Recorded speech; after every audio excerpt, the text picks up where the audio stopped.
Right. Where's to start at the moment with social care? Welcome to you all. Just a few points around CQC.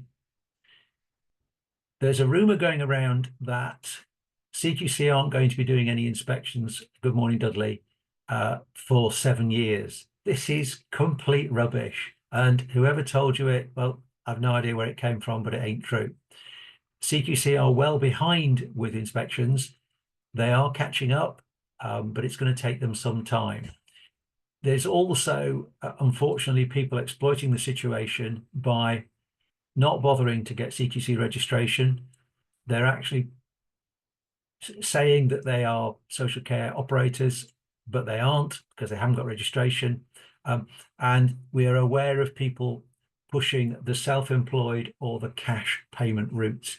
If you hear about this going on in your area, then contact Dudley and myself, and we can anonymously pass this information on. It's very damaging to the sector, and these people won't be insured, they won't be properly trained.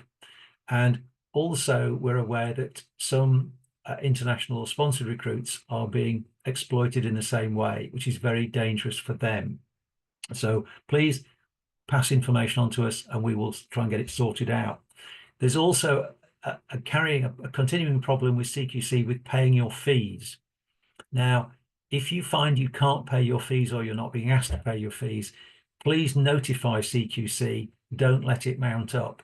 It's a problem with software, apparently. Won't surprise you with CQC. Let's see what we can do to sort that out. You'll be aware of the situation with employers' national insurance contributions going up and the damaging effect on your organisation.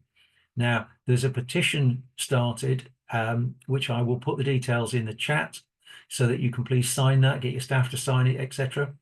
And there's also a movement to get you to write to councillors, to your MP, anybody else you can think of, the mayor, because this is not right, and it's going to cause serious detriment to many social care organisations. Again, if you want,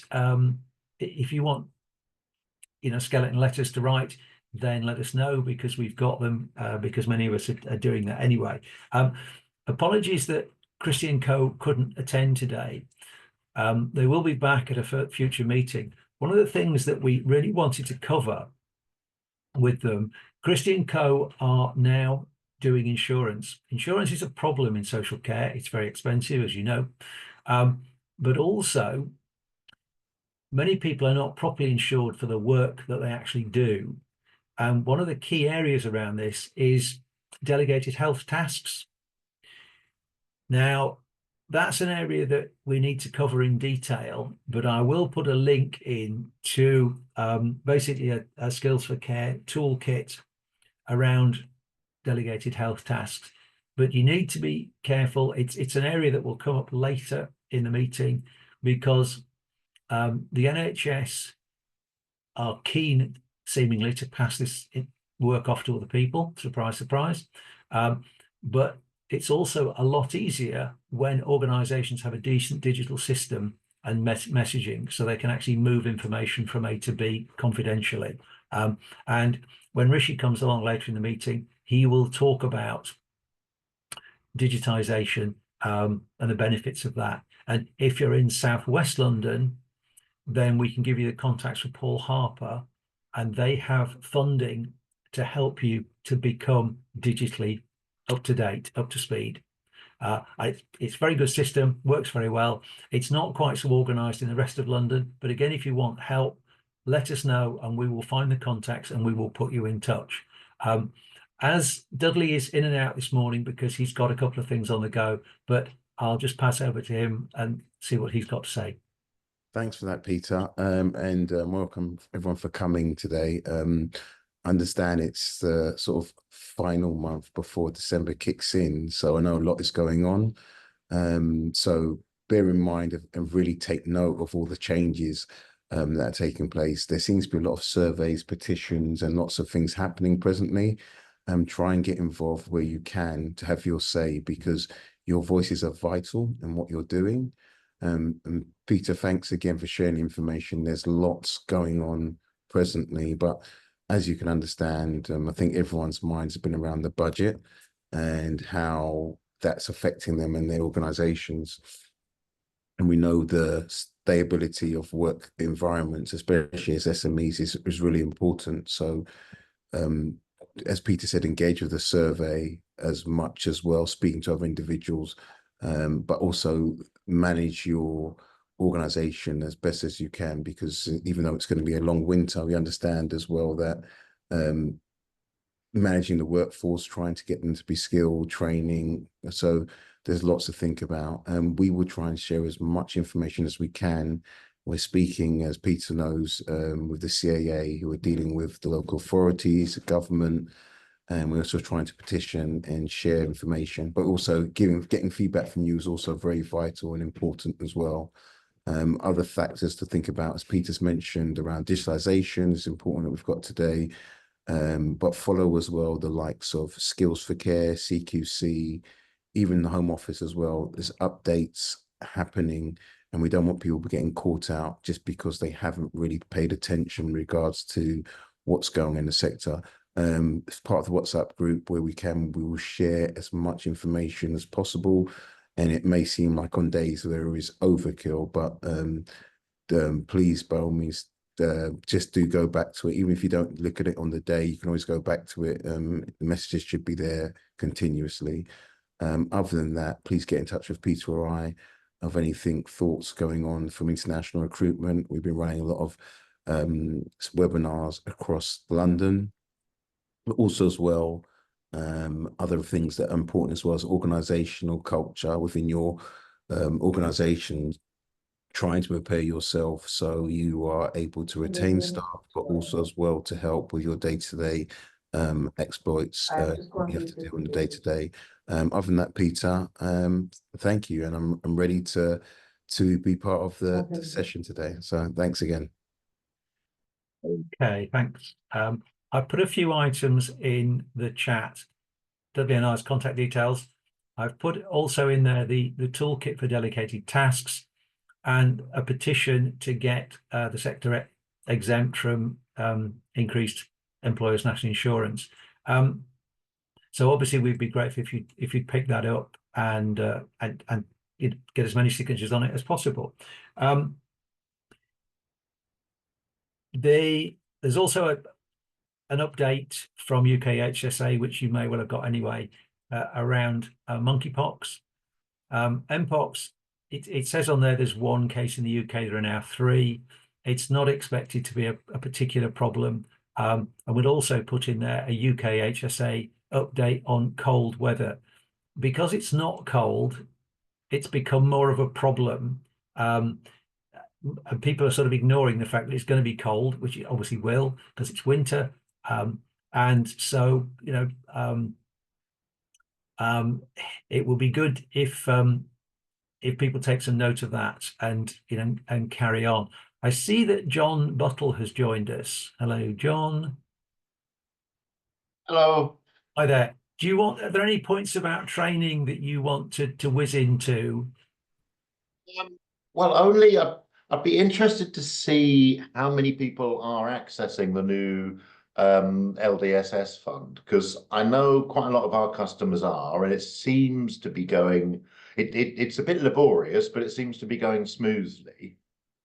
And basically it funds virtually everything that the old WDF did, with a couple of exceptions like the level 2 diploma, because that is, well, that's being reviewed nationwide, but for us in the sector, that's being replaced, at least in the medium term, by this new level 2 care certificate, which is coming out, and we're about to launch that ourselves in about 3 weeks' time.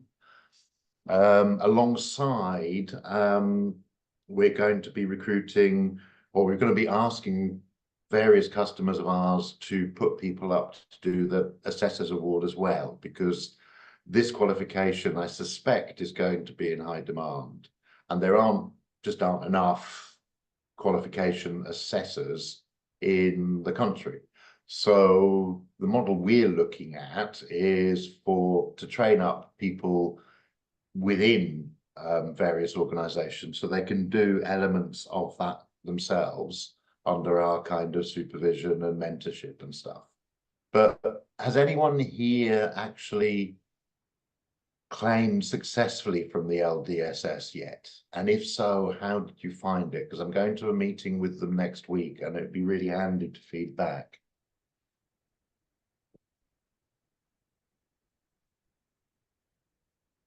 John, we can also put something out there as well later today, because some people may have and some people may not be here on the day. So if you send us what you need, I'll put it out on the WhatsApp group as well. We can ask feedback from anyone. I mean, at the moment, I mean, I can run through an introduction with slides, or we can just talk about it. I don't mind which you want to do, but I'm aware that people have probably seen the slides before.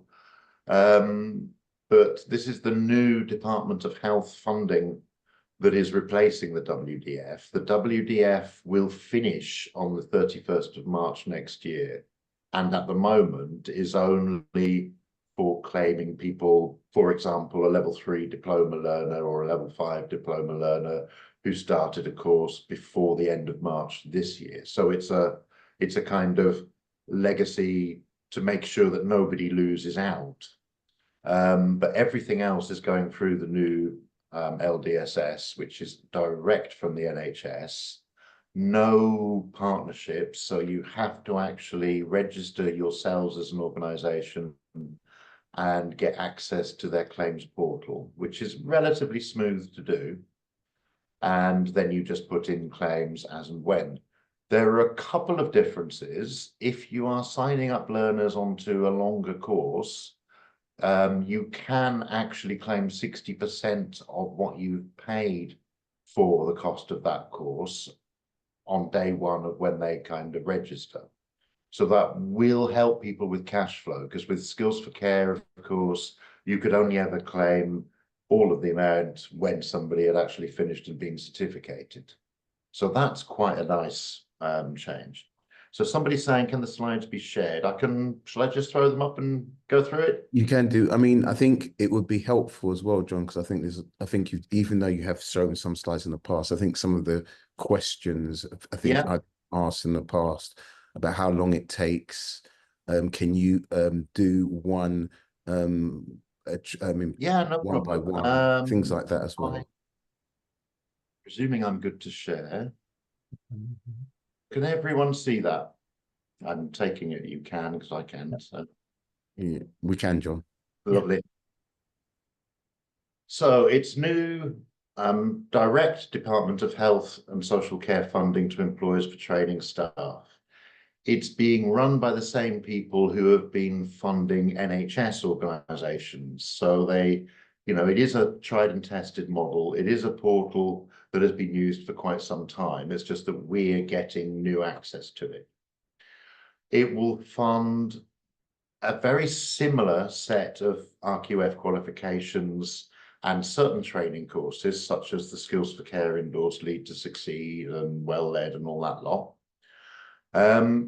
It's got a fund of around about £12 million for 24-25, which is pretty much the same as WDF has been for the last however many years.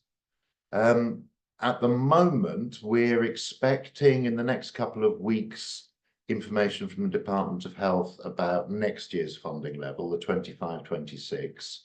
And I have been assured that along with all government departments, they are working towards a 3-year funding rotation, which in itself will be a major change and improvement, because year after year, we've been stuck in this situation where you get to the end of March 31st, you have been told that funding will be made available, but it's not actually released or made clear until sometime like 3-4 months after. So the idea is that they will be doing a 3-year funding pot, and in year 2 of that will be working out and confirming the next 3 years. So it should give us a little bit more stability to be able to plan ahead with confidence in terms of people going on diplomas and stuff. As I said, it's valid for all learners who started courses from the 1st of April this year, and the current end claim date is the 31st of March 25.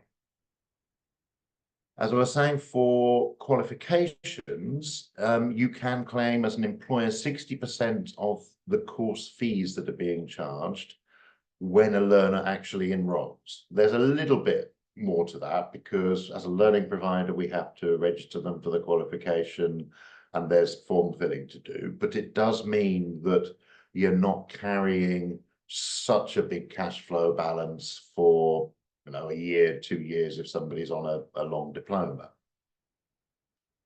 You then claim the remaining 40% when they complete. And there is a flexibility as well. If, for example, you have somebody who's doing a level 3 diploma, they've attended all of the sessions, they've met with their tutor regularly, they just haven't, despite all kind of assistance, managed to complete and get certificated, you can, in some circumstances, still claim that remaining 40% back. So there's also less worry if you have somebody who starts with you and then towards the end of the course just disappears.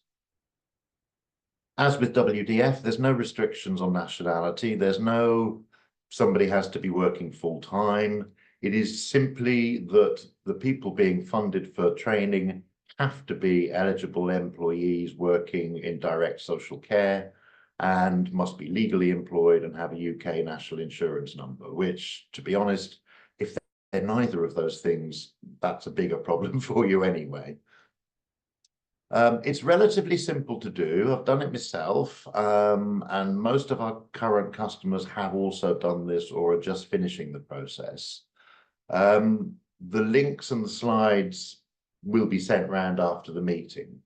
But if you are impatient, by all means, just Google LDSS and you will get through to a link. They have an onboarding form where you basically fill in a little basic information about yourself and your organization. They then kind of send you another link and will arrange a phone call to go with you and get you access to the portal. It's relatively straightforward and does seem to work quite smoothly. Then it's simply that you choose an eligible course, choose a learning provider. You do have to pay up front. That's a big difference from WDF, in that to claim anything back, you will have to show a paid receipt to say that you have paid, X amount to X amount learning provider for this course. And remember, again, unfortunately, there's no partnership involvement with this. So there's no, you send all the stuff off to a partnership and they do all of the claims for you. You will have to do all of this yourself. And of course, you've still got to keep up your ADS, what used to be the NMDS, the ASC data set to be eligible. And again, exactly the same requirements that you have to have fully completed establishment information on the ASC, and you have to have 90% of your staff completed information as well. So no changes there, but just don't forget to do it. There's a whole list of eligible courses, and they are adding new ones periodically as well. So if you have that, do refresh every kind of month or so, just to double check that they've not added something that you'd be interested in, or I suppose as time goes on, taken something away as well. Other training providers are available, and it would be probably a similar process if you choose somebody else, but obviously I'd quite like you to choose us because I think we're good. But to enroll learners with us, you simply email myself and Joanna, and we will need the course that you want to send learners on, their names, their email address, and their telephone number, various other bits and pieces like who you want to be copied in from your side in terms of as somebody goes through. And we take it from there. The majority of our courses are now done via live Zoom workshops, similar format as this, with breakout rooms and then kind of extra support as and when people need it.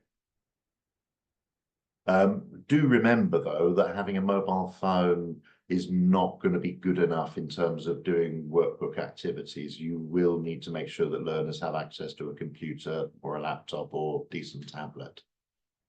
Look, that's less of an issue now than it was about 4 years ago. So the one that we run every single week, which is a regular training session for us, is we do a non-accredited care certificate knowledge. So basically that's the care certificate that we've all been used to for however many years now, not the new level 2 one.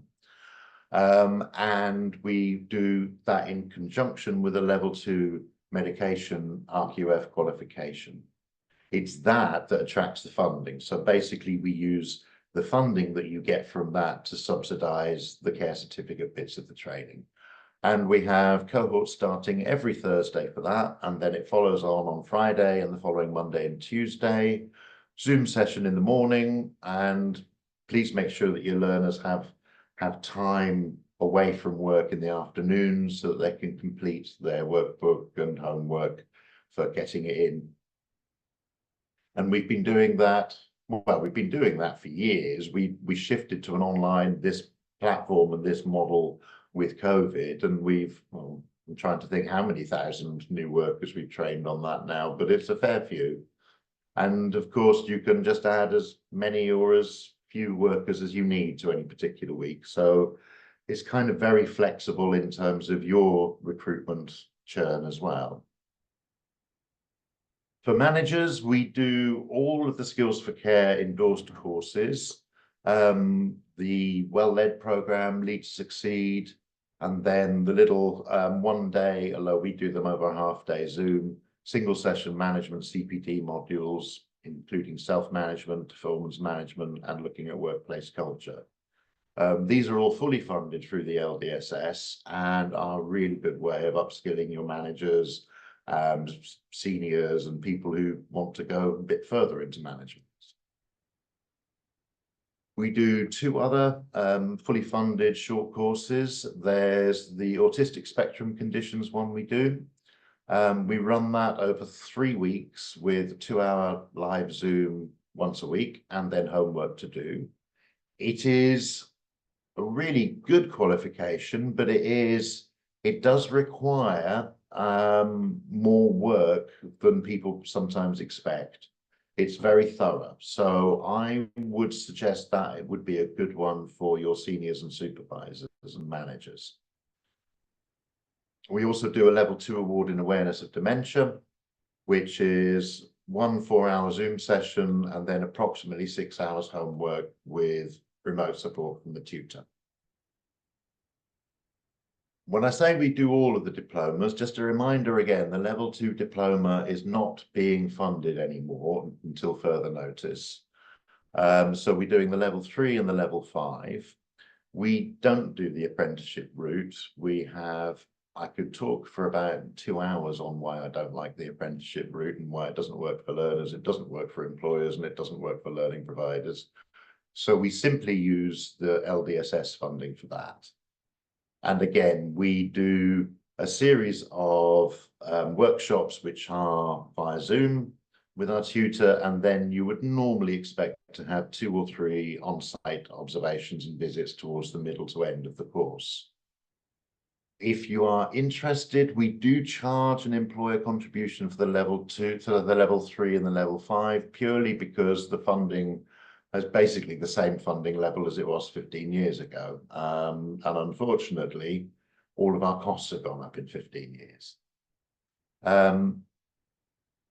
There is also, as I was saying, the new level 2 certificate in adult social care, which is kind of for nearly new staff. I wouldn't recommend putting all of your brand new staff on it because you don't know who's going to stay, you don't know who's going to be any good. And bear in mind, whilst this is fully funded, you do have to pay up front, and it's £1,500 per learner.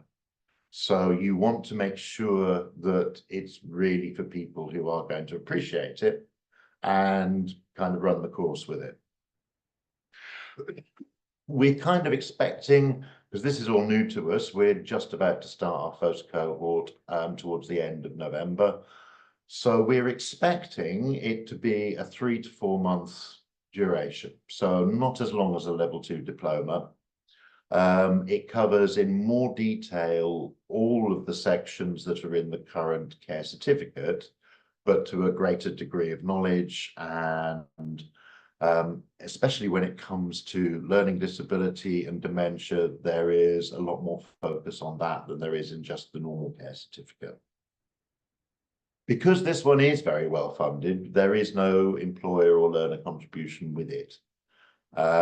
So that is the good news. It's just, please remember, it's a £1,500 per learner commitment. So do use it for staff that you want to upskill, who you want to kind of progress. But I would be really shy of putting brand new staff on it. We are also at the same time trying to improve the pool of assessors. So, because as I was saying, in the sector, we think the demand for this level 2 care certificate is going to be very large.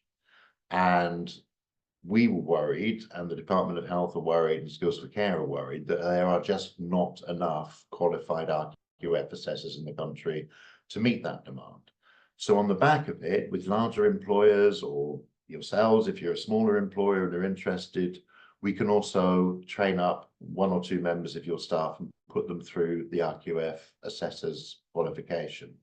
It's a level 3 award, not to be taken lightly, but it's not particularly difficult to do, but it does mean that you are then qualified to do all of the various assessments and paperwork that goes along with getting somebody through an RQF qualification, like the level 2 certificate or a diploma.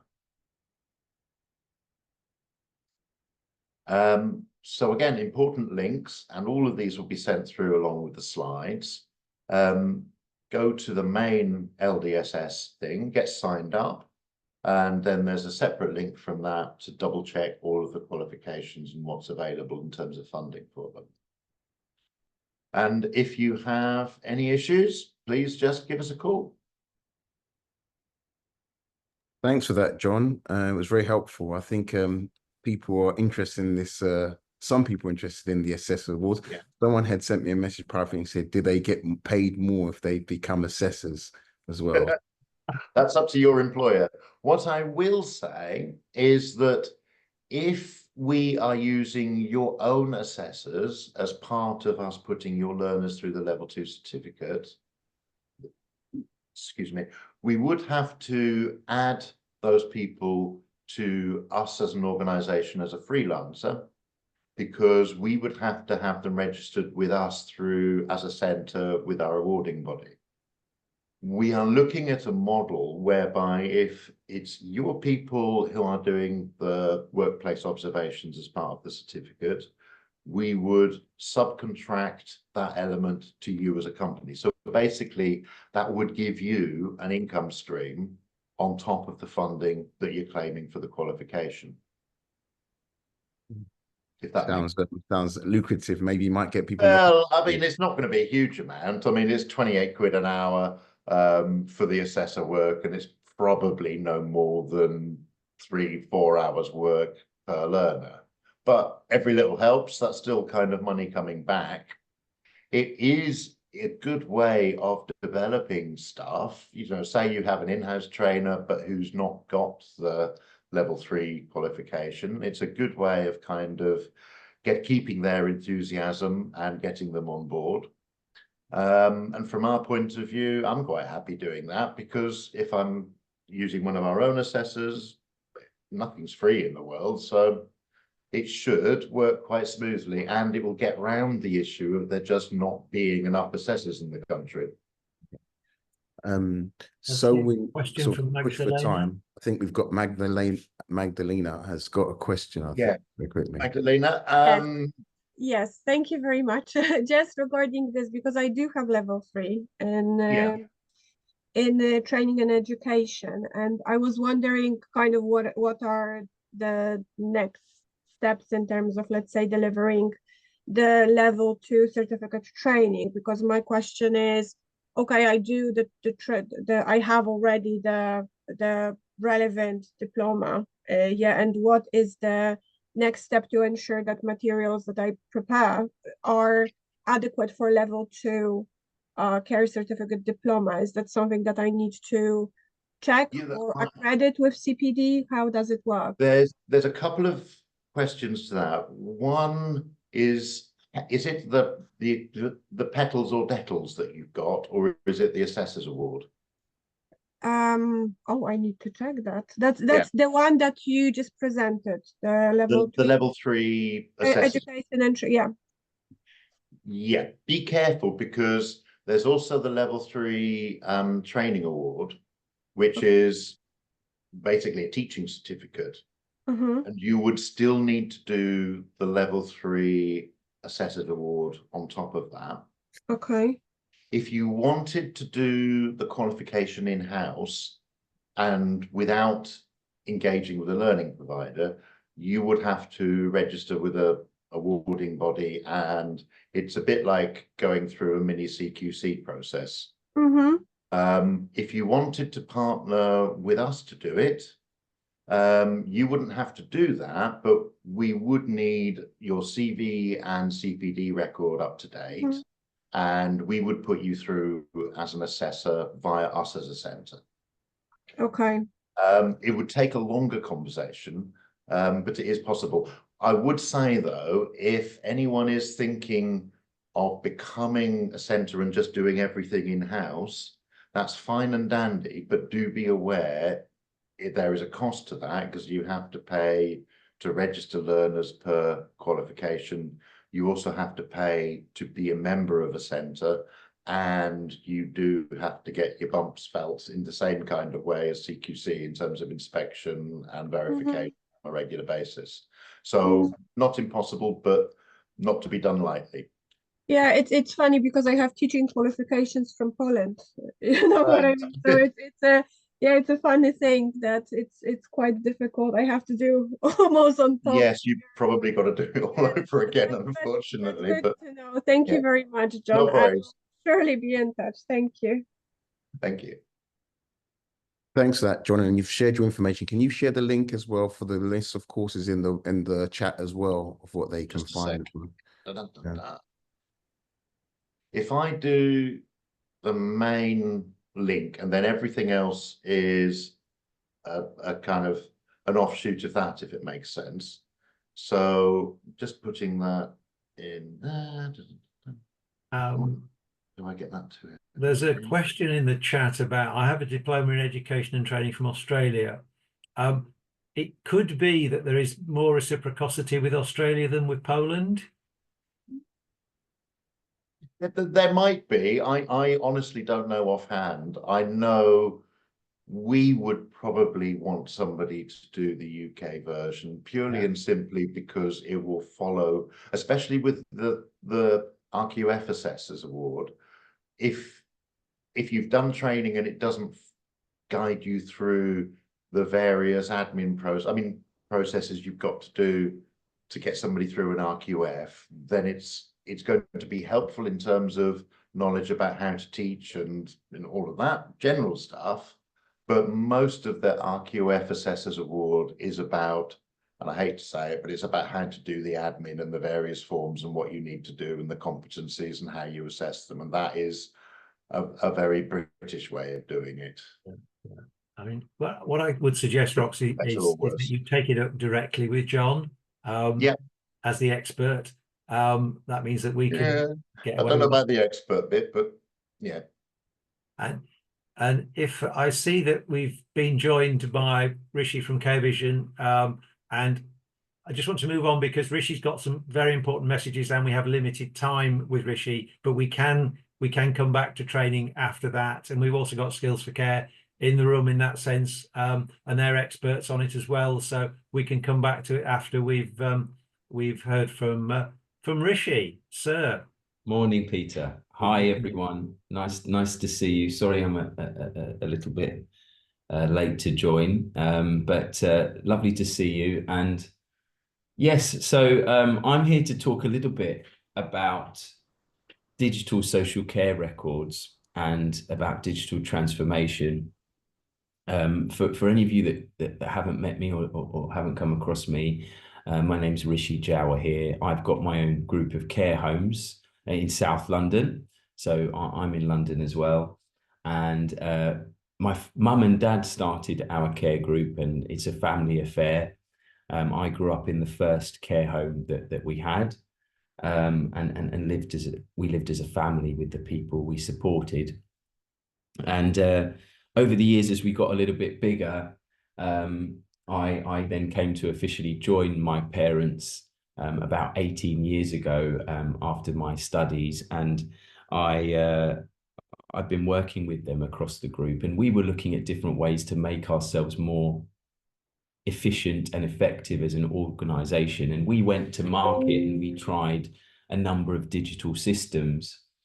And when we did that, it was a good concept and a good idea, but we sort of rushed into it, and we ended up having multiple systems. So we had a system for care planning, and then we had another system for medication, and then we had another system for rostering. And then when a new person would join, we'd entering them multiple times. When that person would leave, we'd have to take them away from like 3 systems. So everyone hated me for a good few years, because instead of making their jobs easier, I actually made things more complicated, because we had all these systems running in parallel that didn't really talk to each other. So this is where we sort of took a step back and thought there's got to be a better approach to this. And this is where the idea of CareVision came about, with having as much of the operation of a care service under one digital roof as we could, so that we could learn one system from a training perspective. When CQC or anyone's coming to visit us, it's one system that we have to look at when we're looking at all of those different elements. So it just made things a whole lot easier. And I think this applies to today. Maybe lots of you on the call are already on digital systems.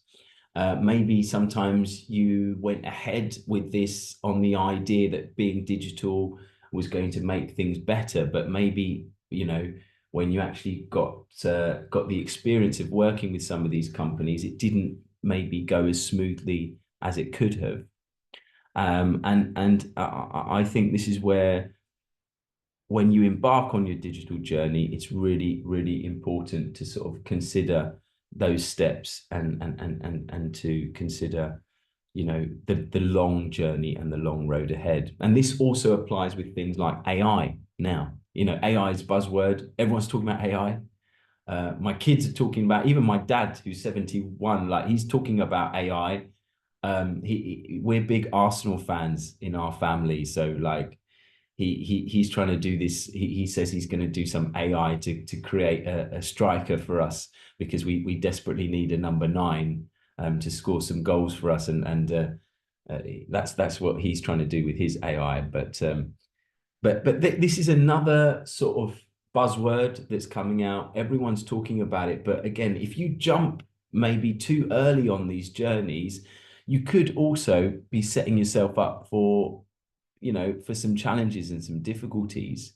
There's still a long way to go with AI, and I think people should be really cautious in their approach, especially when using it when relating to care planning, audits, all of these elements. I think there's still, quite a long way to go. And we always say you've got to walk before you can run, and that's the same on the digital journey, as well. So if you haven't started with digital systems, or you're early in that journey, I wouldn't consider some of the AI options right now. It's important to embed the foundation into the culture, get that going first across your care service, and then look to enhance and add other elements.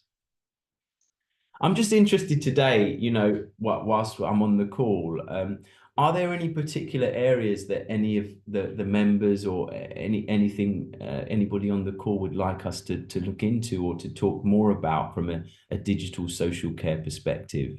Is there anything that you'd like me to talk about specifically? Anyone on the call? I think, Rishi, there's one point that's come through to us from, if you like, surveys and from the work the NHS are doing on digitisation, is that in care homes, res homes, nursing homes, the penetration is pretty good. I mean, in Southwest London, where Paul Harper's been doing it, it's over 80%. But in other parts of London, it's considerably less than that. They're not meeting the targets. Oh, I did not have those. But in dom care, there's always a bit more of a struggle to get dom care operators. And I mean, this is not criticizing dom care operators, but there always seems to be a reason or an excuse for not doing it, rather than taking it on board, because it's becoming vital and they're going to have to do it. And I know we've slipped past one of the government targets, but my suspicion is that the government will come down more heavily. And I say when rather than if, CQC get their act together, they will be requiring access digitally much more than they are now. I think it's sort of, if you're going to survive as a social care operator, you are going to have to be digital.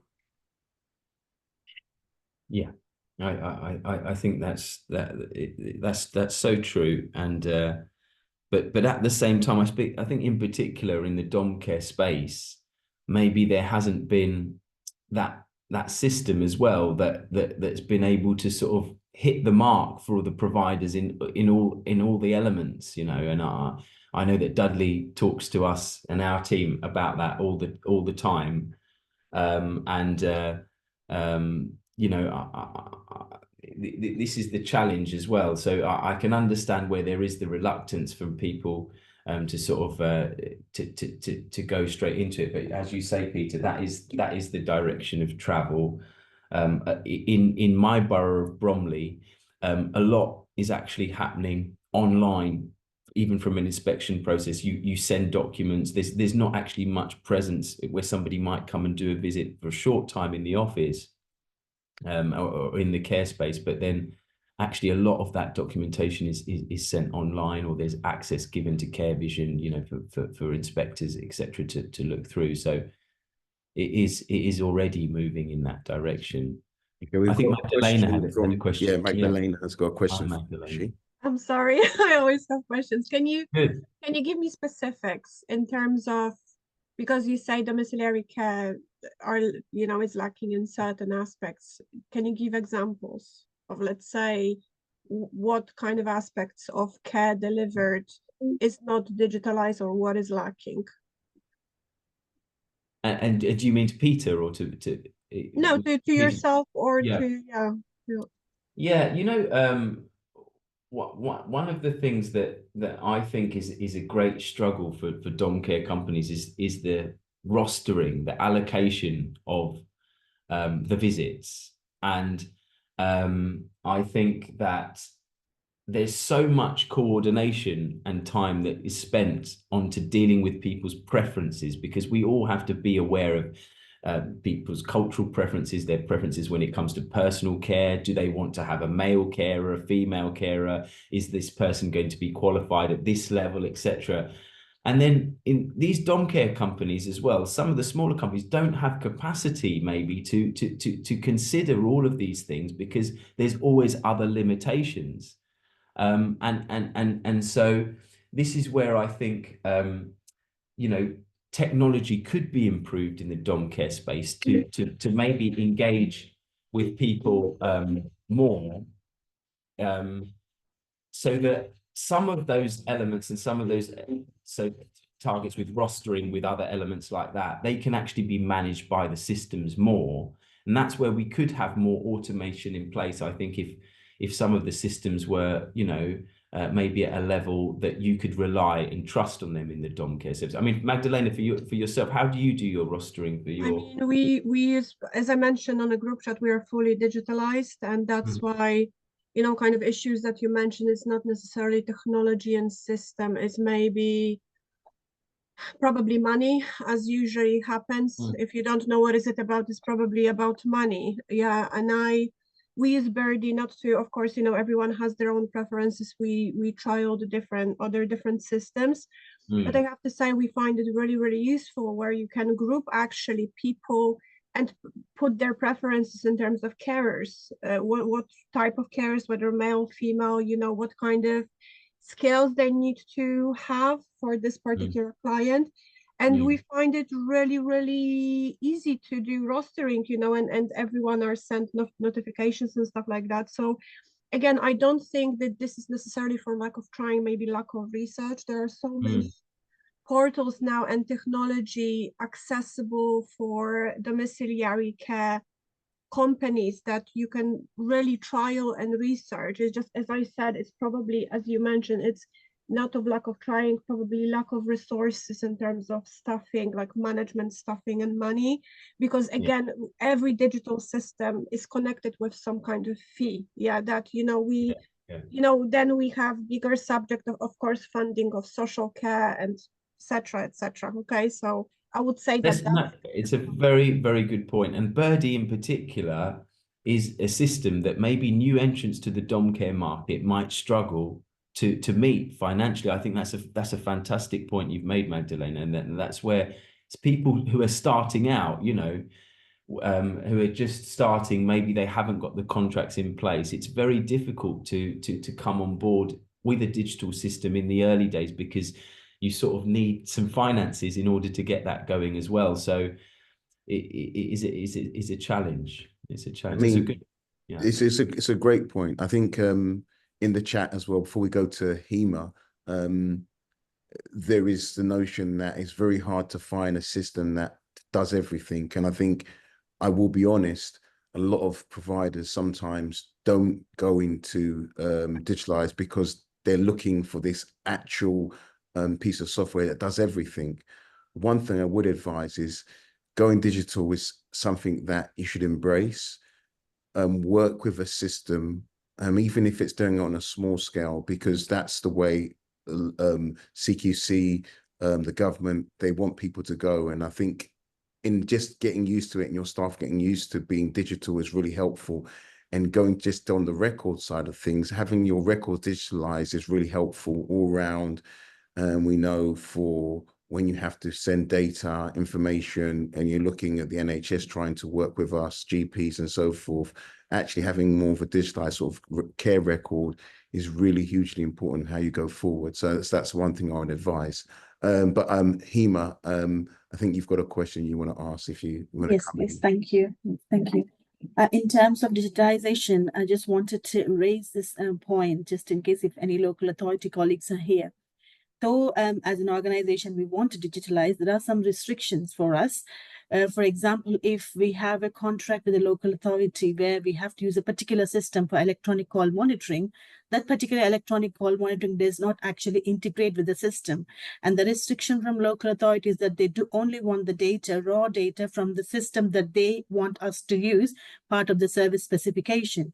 As we want to move on and digitalize and progress further, perhaps it would be helpful if local authority also will take that into account to say, yes, though it was part of the service specification, as things are changing, probably there could be adaptations to this spec, and say, move on to the provider and say, get a system that will work and you will be able to provide us the data, rather than we want the data from that particular system only. Because of that, we had to take a back step in 3 of the contracts where we could not digitalize the way we want. We are using a couple of systems to ensure that we continue with this contract until the exit of the contract or whatever the next steps are. So that there is a barrier in terms of digitalization. I may be able to answer that because sadly it's come up before. And there was one particular system that is beloved of local authorities, which is, I am told, and I'm no EM2000, is it by any chance? And it's too expensive, it's too old, and doesn't work very well, and everybody hates it. That's the consensus of opinion I've gathered. There are some very sensible local authorities. I mean, Hillingdon a long time ago, Hillingdon said, we don't care what you use, so long as you can give us the data we want in the format we want it at the time we want it. And that is a very constructive, in my view, way of doing it. We have raised this issue about dictatorship from local authorities with CQC, who are supposed to be inspecting local authorities. They didn't realise, they have supposedly asked some local authorities. We've had no real feedback, which perhaps at the moment, with the way that CQC is, I'm aware that I believe that somebody has actually questioned, challenged is the better word, a local authority, got their solicitors to challenge it, and they have had some flexibility. But I'm not sure whether it links into a group of local authorities, whether it's linked to PAMS, but it is a real problem, and it's something that the system is aware of. And local authorities, frankly, ought to know better. Yeah. And, they've got, and we've also seen some local authorities who are being sniffy about using NHS mail because they don't have access to NHS mail, so they don't use it. They have a separate confidential system, so they insist on people using their system as well, which it duplicates it. But then my personal view is that the public sector loves duplication and unnecessary job creation. And perhaps I should stop at that. Yeah, maybe Thank Peter. I- Magdalena, I think you've got another Sorry. comment. I just want to say to Another- Hamer's point, just quickly, that I think that's a really, really important point that you made, though. This is the limiting factor. There's so many other things going on, and we can't just say, you have to do this or you have to do that, because in every region, there's all these different nuances of what's actually going on with the local authority, with the systems, with the contracts. So it does limit your choices when it comes to where you want to go digitally. So that's a really good point. Yeah. Thank you. Hi, Magdalena. Sorry. Yeah, just last point, I guess, to add to it. And again, we have to as well remember who is our target patient and client. And, we all talk about digitalization, but the reality is that especially some of the elderly are not so techy, let's say, and they are struggling with accessing, care plans documentation. And I know for a fact that, NHS are using platforms that are not user friendly. And I don't think that we can completely move away from paper copies, especially for people that, we have to meet the accessible information standard. Yeah. Thank you very much. Another good point. I've got a question. Good group of people here, Peter, making some very. I've got a question comments. for I you. wish everyone could hear this discussion. I've got a question for you, Rishi. So we talked about AI and we talked about notes and writing notes, and I know a lot of people are potentially using things such as ChatGPT or other types of automated versions of it. So what is your thoughts on going forward, the workforce using things such as ChatGPT and elements like that around writing notes? And do you think there is a place for that going forward? What would you say? Yeah, I do. I mean, in all walks of life, we've seen AI introduced, and obviously, like with everything, we need to use it responsibly, and then it can really have a benefit. And I think that's a fundamental. But along the lines of the point that Magdalena just made, in our sector, when caring for people who might be older, who might have different challenges, different levels of needs, there has to be that human break in any system. The system can't just be dictating to us what we're doing. I don't think we can go to that level of AI and automation where it's going to almost guide the carer, advise the carer. It should give guidance, but there must be what we call a human break for that person to review it and then make a human decision at the point of care. And in CareVision, I've got a team of about 55 developers, all right, that work for us, but we've just recently hired in a team of 3 AI developers, because we recognize the importance of AI, and we are going to be implementing AI across CareVision, but we're doing it in a responsible way where there will always be a human break. There will be machine learning, and we will learn and observe, from the statistics and the data that we're gathering, but the human will make the final say. And that's been something that's been really important to me.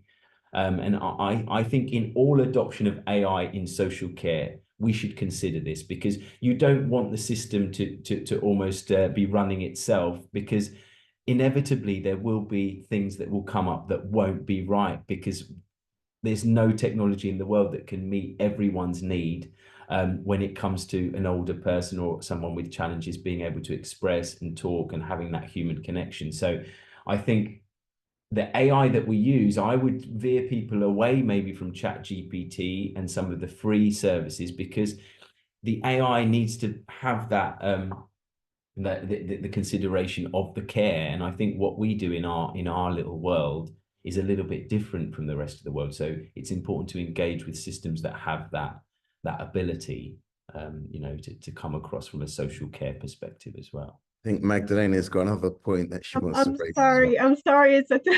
It's my show today. Just to add to what Rishi said, and something that, you know, the companies that develop the AIs and system have in common that they are developed by people that either did not or do not ever did the work in a way that, of course, they do have ideas, but execution is poor. To give you an example of builder company building facilities for disabled people and putting steps there, because of course they are not disabled themselves, so they never had to really deal with person who has those kind of needs. And again, like someone mentioned, that there is not a single system that will fill all of the gaps, because mostly they are created by very smart people. But when it comes to kind of working as a manager, working as a carer in a field, it has to work for them. So something that Rishi mentioned, and this feedback and communication as well is very, very important here. And that's it. Thank you. I have to go because I have another meeting, and it was lovely to seeing all of you. So have a lovely day and see you next time. Thank you. Thank you. We've got another question from Ademola. I think he had his hand up as well. Yeah, thank you, Dudley. I think Magdalena just hit the nail. What I was trying to portray there was with the AI, I think what Magdalena was also trying to say was regarding the staffing. You know, not many staffs are technological inclined as opposed to just the presidents or the clients. So the technology should also consider the impact of older care staff who've never been used to technology in the past and they rely more on paperwork. Having said that, I think the impact of human contribution can never be overruled. I've always believed in technology, but at the same time, I believe in the human part to finalize every part of what we do, because that then gives the stamp you want on things. We are currently using AI to write our care notes and do some care planning assessments, but some of the staff are really struggling, especially those who joined care for several years, and now we're asking them to use technology to write notes. They're really struggling, and we're now trying to find a way to support them so that they will have less interruption from the technology. I mean, there was a time someone put on AI to say, I want to commit suicide, and then AI was not configured to know that, and then they encourage them to go ahead and commit a suicide, you know.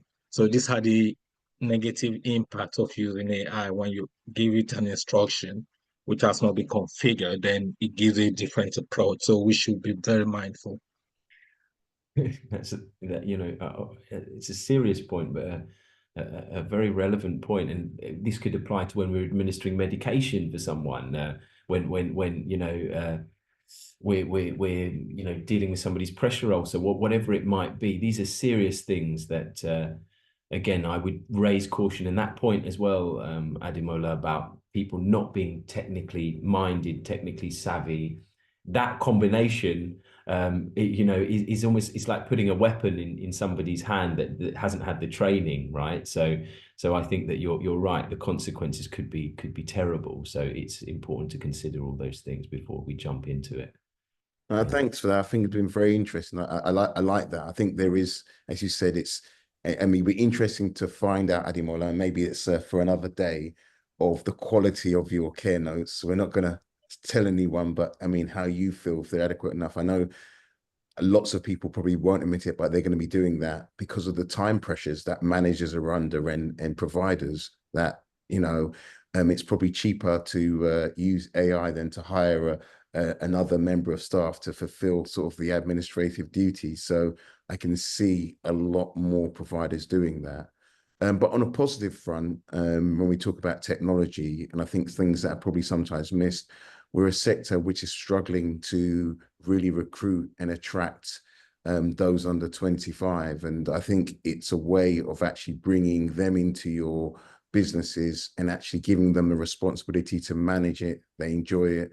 They can help with integrating technology into your organizations, and it helps them to have an understanding of the sector. So it's a way in of actually looking about getting younger people in, which is needed so much, so badly in the sector. So do think about how you can utilize those individuals as well. And so I think that's very helpful. Yeah. Fantastic. So Rishi, I know we haven't got long left because I know you've got to shoot. What else would you like to share with us before you go, just around anything to do with technology, digitalization, AI, just before you go, and maybe, you know. Yeah, I think it's already been sort of the premise of our discussion here has been, you know, before you jump into something, before you embark on your journey, I think consider the whole journey as far as you can, rather than just thinking, how can I get to my first checkpoint? And that's the mistake that I made with care planning, is that we jumped in and we went and we got the first system on the market that we saw. And then we realized that actually that's only going to give us the care planning, and care planning is what, 20% of what we're going to be doing, 15%. What about all the other stuff? And then, oh, you don't do that. So what, I have to go and get another system and another system and another system. And that's where I think we fall down. Whereas when you're viewing your property or your house that you want to buy or move into, if you think that actually in this digital house, when I do want to extend into EMAR, or I do want to extend into Rota, it can be accommodated within this house. I don't have to buy a new house, right? And that's where I think that digital roadmap is really important. And I'm happy as well, you know, any of your members here, Dudley and Peter, that are starting that journey or have started or are thinking about starting, and it doesn't have to be anything about CareVision. On whatever system that you're choosing, if you wanted to get in touch with me and we could set up a call, and I'm happy to just, you know, for no charge or anything, just have a chat and to talk through that process. What are some of the steps to consider about that digital journey? What maybe you should focus on at the beginning, what you should use digitally, and then what other systems you can maintain outside that digital system. I'm happy to have those discussions with anybody, and to help people, because we've done it a few times before. We support about 3,000 care operators all over the UK now. So we've learned lots of lessons from them and how they've done things. So anyone that needs a bit of advice, wants to have a quick chat with me, I'll be more than happy to set up a call and to go through that, to talk about a digital strategy for roadmap. If you've gone on a journey and maybe it hasn't gone as you planned and you're stuck, and actually you think, how am I going to get out of this now? Or how are we going to think? Again, happy to discuss, and I can have some ways and some ideas to maybe help you. If you can put your information in the chat, Rishi, Yeah. I think, and then people can contact you. I see we've got both Skills for Care with us and Unison with us, and we'll move on to them ASAP. But just a quick point, Rishi, before you disappear. I know you've got to go. Part of this came up because I was at CQC last week, and there was a long presentation. The key presentation was actually about medication, and the I thought rather cheeky bloke their lead pharmacist, slipped a couple of slides in about EMR, saying how poor some care providers were with their digitisation, and particularly in London, which I have to say I took a bit of exception to, because basically the NHS have trousered most of the money that was delegated for social care and done nothing with it. So we are looking to see what we can do to support. But the issue around EMR and MAR charts in general was not the system, it was actually the training of the individuals using, whether they're using a bit of paper or an EMR system. And training is an absolutely key, vital area for all of you that are registered, and even those of you that aren't, I mean, supported living, whatever it might be. And I mean, Ali will come back to it. John has come on to it. We've done it. Every time I talk to CQC, training comes up, and it's generally that social care training is not very good and needs to be better. And in the sense that you've got the system that John's talked about today, that I'm sure Ali will mention again, but getting that right. And we've also had the comment from CQC that they've gone to see whatever it is, care provider, who has a perfectly good, functioning digital system, but the provider is not using it. They're not putting the details in there. If you don't fill it in, it's not available for someone to take out. Yeah, yeah, that's true. And I also think it's a bit like what we were saying with AI and these systems, is the training part such an important component. If you really believe that your teams can be trained effectively using a digital system by watching a video, you know, that's always going to be a challenge. It's something that I dissuade people from. They say, oh, well, this company are doing online. Well, we don't do it at CareVision because we just don't believe in it. We don't even want to sort of waste time on that. We have online videos which you can watch at your own time, but when you start using the system, we want a human to come and train you in your office, and to take you through it. So how we train people as well, this is another thing where, again, technology can help us, but it's not going to be the be all and end all, because we still need that sometimes. Just as Ademola said, people not having the technical skills, they need that comfort, they need that reassurance of having the device in their hand, having a person with them there to guide them. So how you incorporate your training is a vital element. And before you select your systems, you know, you need to go through this with them, make them work, and tell you, you know, how are you going to train us and get us to use the system? Your system might do all of this, but I won't be able to do it unless you train us. So what does that look like? And then what does the program look like after we've signed up with you? Do you carry out reviews? Can we access, you know, other training when there's new updates to the system? How do we get trained on that? And again, these are the things that people don't talk about when they're selling a system, but you know, for the people using it, these are the kinds of questions you need to be asking. Many thanks. Great. Rishi, thanks again. Good to see you. And if nothing else, Arsenal will probably have the top of the league for red cards this season. So on that happy note, perhaps we will move on to skills for care, as I see that we've got Ali, and then we can do Unison after that. Thanks, guys. Nice to see you. Hello, just taking my voice off audio. Pete, I did send you through a PowerPoint a moment ago. I don't know that there is the long version and the short version, and I feel the short version, after having listened today, is much more appropriate.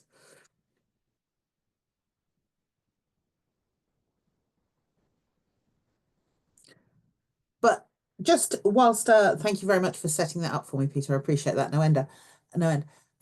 It's really fascinating to listen to the speakers today. And for those of you that haven't met me before, my name is Ali Porteous. I am the locality manager for Southwest London for Skills for Care.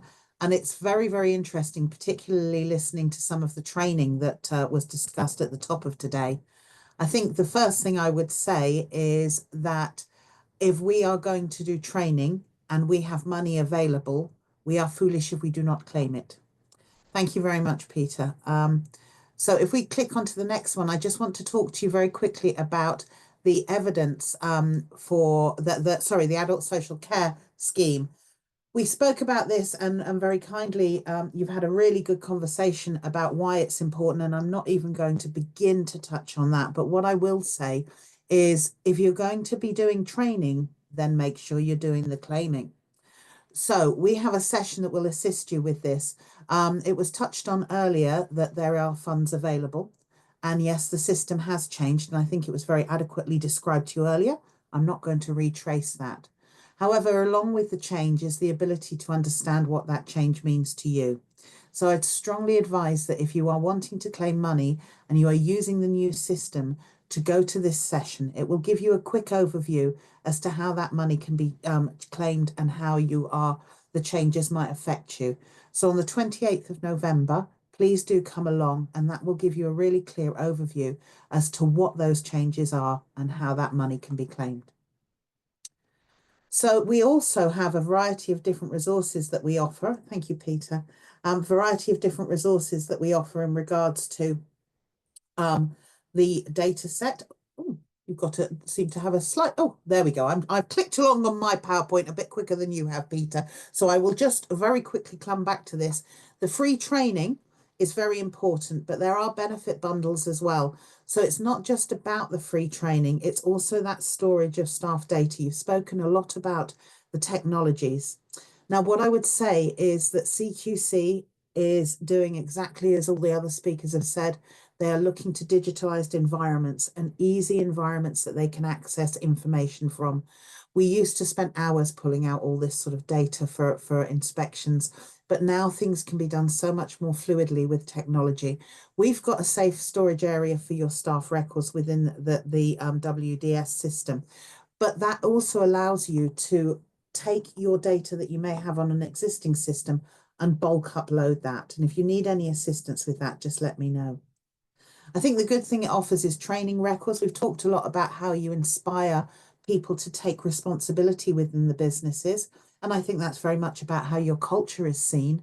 And if you want CQC to see a culture that develops all members of the staff team, it's good to delegate some of the smaller and more managerial tasks out to people who are ready for that. So one of the things that I've often done in the past is offered the managing of the training records to sit with a member of staff who's learning different skills. We've talked about the fear that people can have sometimes of AI and knowing how to use it appropriately, but it does come down to us breaking down those emotional fears at the base and ensuring that all the staff teams are comfortable with the technology we're bringing in, and using simple systems like the workforce data set and allowing people to update that on behalf of their colleagues can be a very soft introduction to using technology as a key part of the work that we deliver. One of the things that we really do gather from the data set, and I cannot stress this enough, we are a disparate business. We're in organizations all working to the same agenda, but not all working shoulder to shoulder. So there are times we're going to have to benchmark ourselves against other people who are working in our area. The information that the workforce data set holds is key. It's key to everything nowadays. And we've heard some really interesting points being brought up today about how technology is used and how data is used. And as we move forward, I think any business that is trying to identify how their workforce plan is going to look, identify how they're going to tender for new work, and ensure that they can get funding and that they can predict their needs in the future, that comes partially from that benchmarking against yourself against other organizations. And that also helps you recognize certain things. I know we've talked a little of insurance in the past, but some of the insurance issues that we're facing at the moment, particularly when we look at supporting people who are taking on more clinical roles, it's important to know where they're being remunerated in your area, and understanding that benchmarking is key. Now, obviously, we've got various bundles that if you start putting information into our systems, then you're able to get a lot of information out. But what I think is the most important thing is the other people that are getting that information out. And that information predominantly is going to create the environment that our business is set in the future. The government, local authorities, all organisations are coming to our data set and to our information point to look to see how the business is going. but it only has relevance if that information is placed in the system. And we referred to that a moment ago, the importance of engaging with that data and AI only having a real understanding of our roles if it's actually embedded within your cultural structure and all members of staff realize that their voice can be heard. So if we move on to the next slide, I'm very quickly going to speak to you about the care certificate qualification. Now, you were given a really good overview, so there's no point in me touching in on this, and I would completely agree. Now, on a slightly different hat, I'm a trainer myself, and I really enjoyed the conversations earlier around the importance of care certificate being given at the right time. I think your induction and your basic understanding of care certificate is important within the early stages of starting a new job. But to embed that information and to really create a business with cultural understanding of where that care certificate makes changes to the outcomes for our clients, then certainly from my point of view, I would be looking at putting my staff on, maybe building it in within my workforce plan for them to be taking on this training 3 to 6 months, or to develop skills they've already got, refresh some of their knowledge and skills they have. I would say that the care certificate training is probably one of the bigger changes, along with Oliver McGowan, but we won't go there at the moment, but it's probably one of the bigger changes that have come onto the system at the moment, and a real opportunity for us to professionalise and to create parity with some of our colleagues that work within the NHS. Moving on to the next slide, which will reinforce beautifully what wonderful Peter has said to us beforehand. He's been putting pieces about this on our WhatsApp. I can really reinforce, get information to the right people. We will get the service we want, because we are the ones that know that service best. And we need to feed back to the department exactly what that service needs to be the best it can be as we move forward. So I'm not, again, going to pressurize that one, because Peter has pushed that one quite nicely. Now, we want to also talk very briefly about the integrated care systems. Now, many of you may be working with your direct providers. So if we could just flick on a moment, Peter. Sorry, I feel like I'm doing the Chris Whitty. Thank you very much, Mr. Whitty. I hope we don't get COVID back. So why we want to get this information to the ICSs is now becoming really important. We're doing an awful lot of work within our organisation, and I know many of the care associations and your representatives are as well. That conversation between our local health provision and our delivery is so important. It's important that we can influence the way it is delivered, how they interact with us, how they fund us, how funding is going forward, and as they understand our business situations. I'm not going to touch particularly on the Friday afternoon discharge, because I think all of us have wonderful fond memories of that horrendous situation. But what we do need to do is work with the ICS and inform them about the challenges we have, help them understand what our sector is doing, and more importantly, how our sectors in a career development system actually intertwine really well.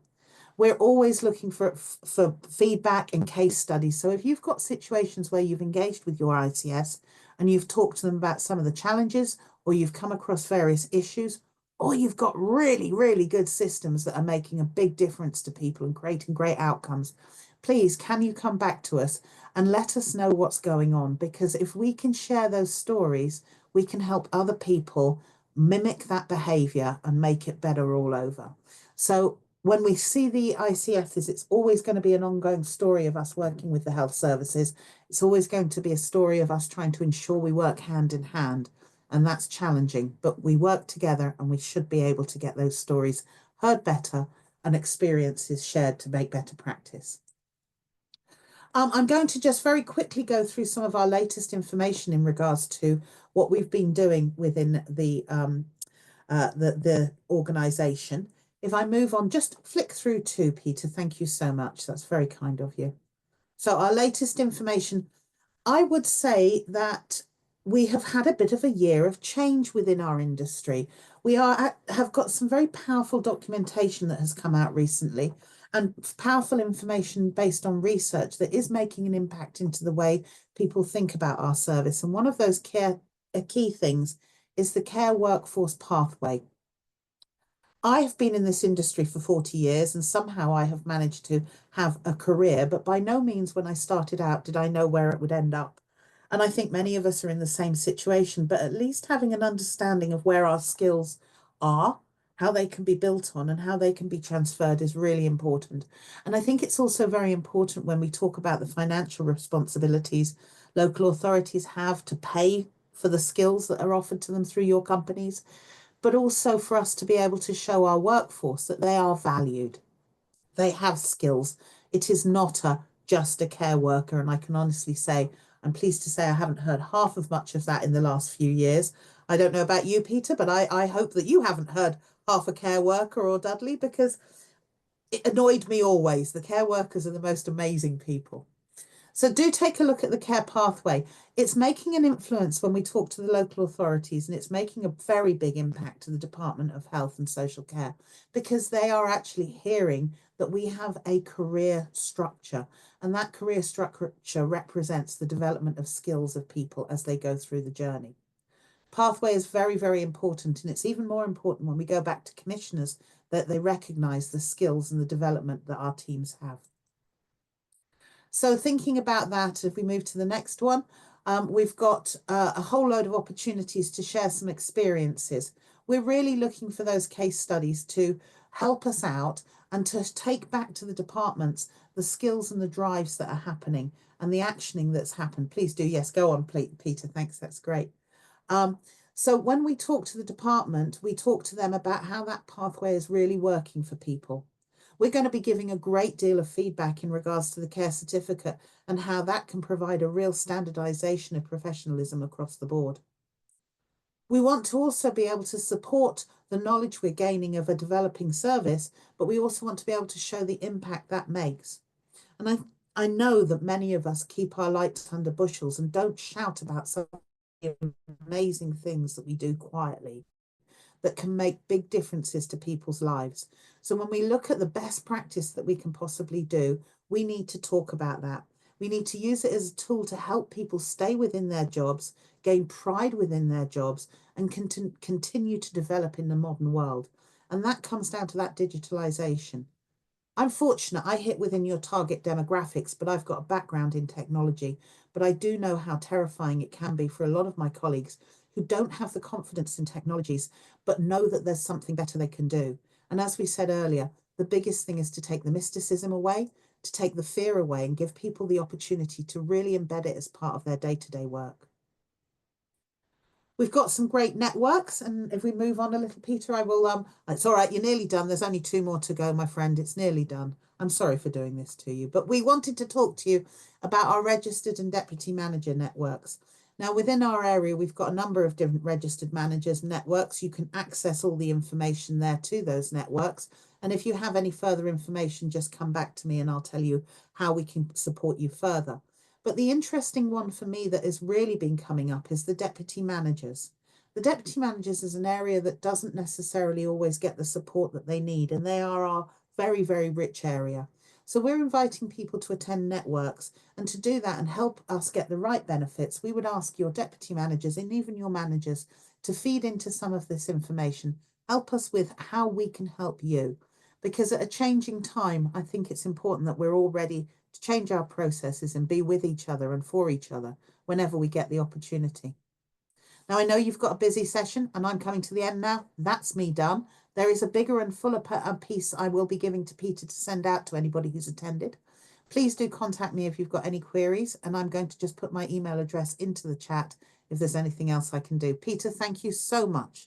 I really appreciated the beautiful PA work today. No problem. Thank you. I mean, we do find that still there are people who are not linked into Skills for Care. Well, they really ought to be linked into Skills for Care. And as has been said time and again today, there's lots and lots of change going on, which gives me the opportunity to move on to Steph Kearns from Unison, because over the years we have talked to and talked about trade unions in social care. They are involved with local authorities, they are involved with the public sector, and they are involved with some of the larger players. But the bulk of social care is the SME sector, and that has generally not been heavily involved in trades unions. And you will all be aware of the the great use of sponsored and international recruits. And a lot of those international recruits are actually signing up as independent members of TUs to try and get some support because of the lack of support they've actually been given by their employer. So, Steph, welcome. Apologies you've had to wait, but never mind. We'll just carry on until you've done. Brilliant. Thank you so much, Peter, and hello, everyone. Really nice to be here today.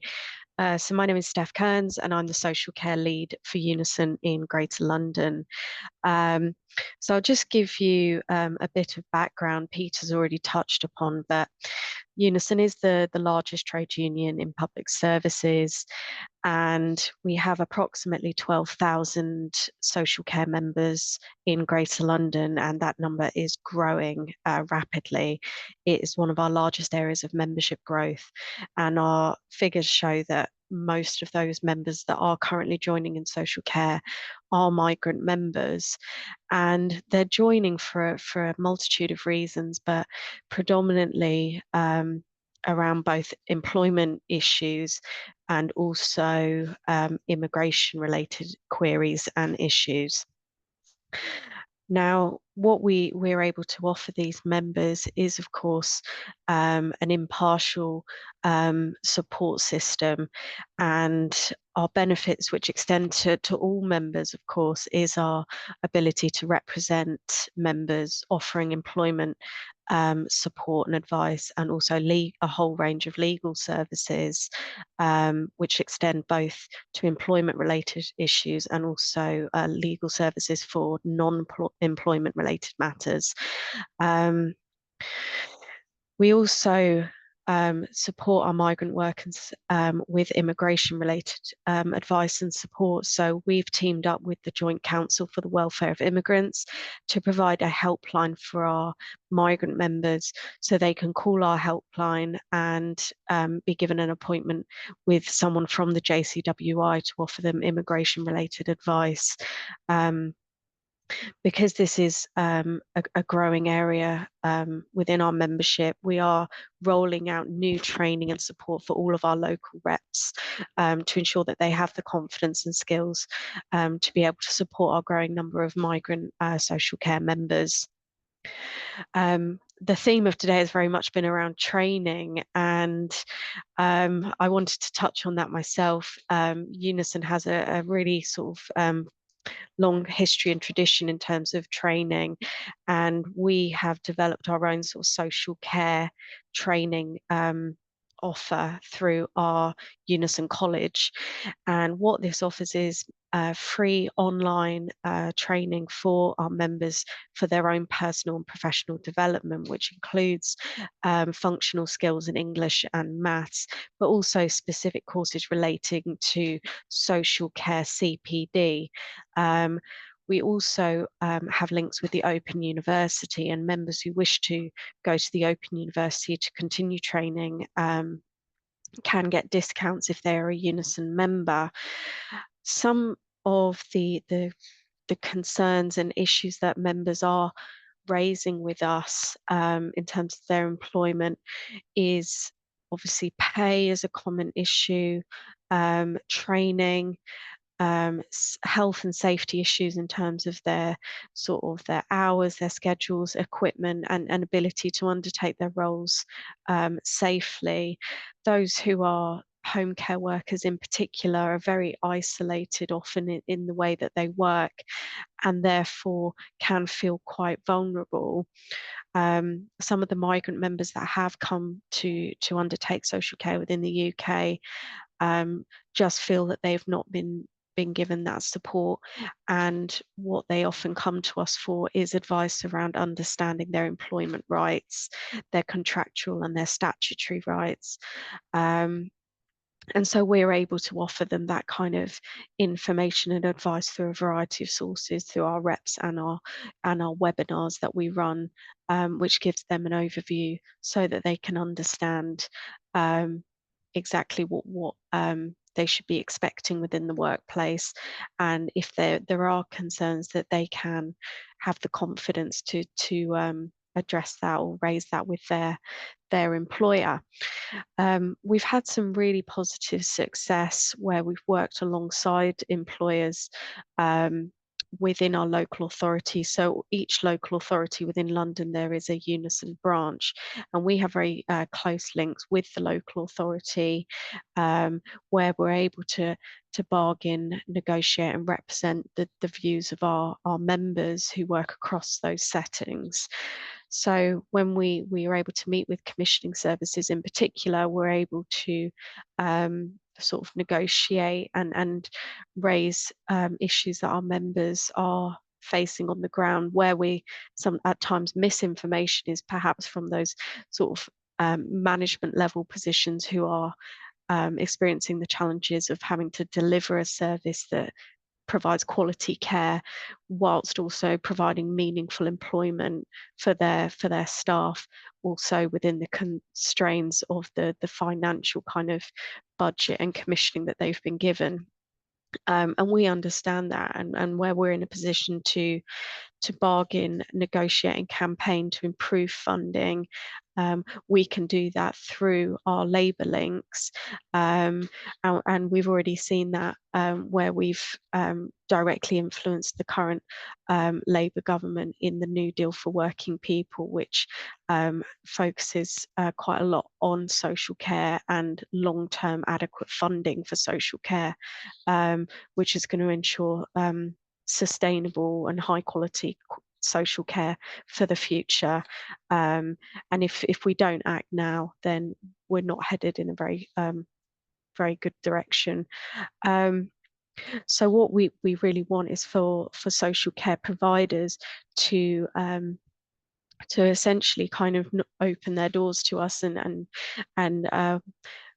not be afraid to accept our sort of input. So when we approach care providers, you know, we want to work collaboratively to improve the overall service, and look at how we can support members, but also look at how the service can be better supported and funded, and how we can take that information to those services that we work with in terms of local authorities and the Labour Party.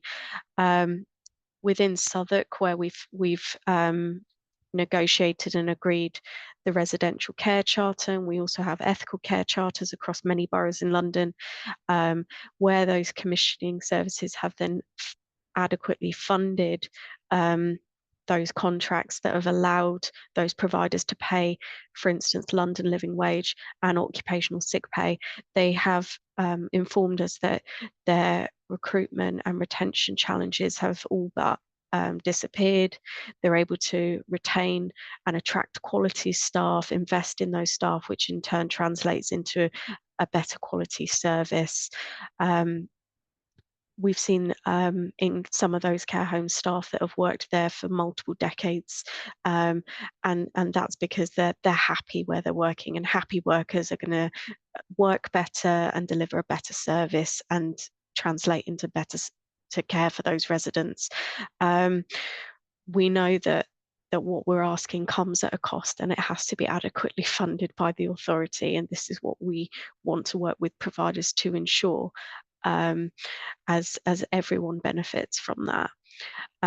So I've given you hopefully a bit of a taste, a bit of an overview of what we're currently doing as a union to support our members, and I hope to be able to come and meet with you, and I'll put my details in the chat box and some links to some of the services that I've mentioned, including our training and our migrant worker support, and hope to be able to collaborate with many of you moving forward. Thanks, Steph. There's some really interesting stuff there. I'm fascinated with some of the negotiations with local authorities around what constitutes a fair hours pay in domiciliary care. And I do wonder if some of the commissioners are basically working on the same planet as some of the dom care agencies. And We also work with the London Living Wage Committee, which is great. And the knowledge about costing in social care for people is very, very scant, basically. And it's a controversial area, but and the government is at fault because local authorities cannot put in a negative budget. So they are screwed about what they put in because they can't actually put in the budget what they need, whereas the NHS continually puts in negative budgets.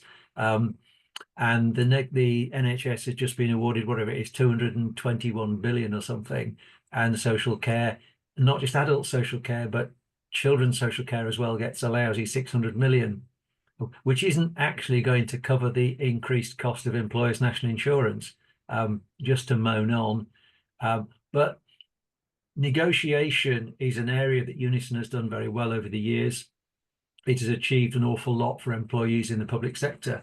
And if it can start to achieve that for employees across social care and add another tick in the box when we work with local authorities and ICSs, because NHS remuneration is fantastic, basically, compared to social care, that will be brilliant. And we've got a lot of information about Unison, which we will be moving out to you.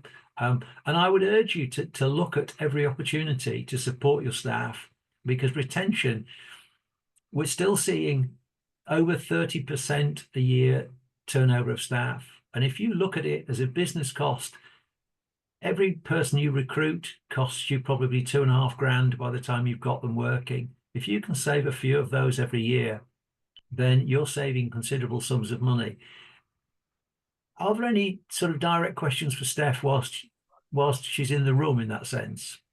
I want to make a point as well, Peter. Sorry. I think one of the biggest issues that we have, and we've got, obviously, this is a RM meeting, so managers, the individuals that feed a lot of information to the staff. I think we have to remember that employees are people, and people are the ones who are going to make your business grow and eventually help your business. So actually giving them the best type of service, support, be it in any shape or form, is really important. A lot of the great, big, good companies, care companies, have had long services of staff, retention, been there for a long time. And a lot of the reasons of how they've been made to feel, how they've been integrated into the actual business, the company, feeling of belonging is hugely important. So we know a lot of support around their mental health, support when people have issues or concerns, all of these things are taken into sort of context into what and where they are. But I also know as well that as managers, unfortunately, your time is taken up, you're very busy. So rather than having everything on your own head and plate, looking at organizations like Unison who can actually support your staff, and this takes the pressure off you, is really helpful. So please do let your staff know, and it really means that if there's extra training, funding, support, which you can actually just send them or push them in that direction, and it's really helpful for yourself. So the point I'm making is, don't feel that you're alone and have to do it all alone. Otherwise, you'll be the person who also be in that position of being burnt out as well. So just bearing and put into sort of into touch of what's out there, and what LCAS try and do is try to share what support you can do, hopefully free where possible, but even if it's something which saves you time and effort from sickness to anything like that, then it's important to sort of continue. So that'll be the point I make for everyone here. When you go out from this meeting, do let your staff know, share that information, which is probably not always the case. Thanks, Dudley. And I would just hark back to organisational culture. If you're going to have a good organisational culture, then your staff, you need to see that your staff are on the asset side of your business, not the liability side of your business.